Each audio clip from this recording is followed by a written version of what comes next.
மானம் பெரியதென்று வாழும் மனிதர்களை மான் என்று சொல்வதில்லையா? தன்னை தானும் அறிந்து கொண்டு ஊருக்கும் கொள்பவர்கள் தலைவர்கள் ஆவதில்லையா?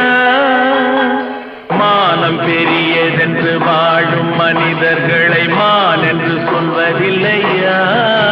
தன்னை தானும் அறிந்து கொண்டு ஊருக்கும் கொள்பவர்கள் தலைவர்கள் ஆவதில்லையா?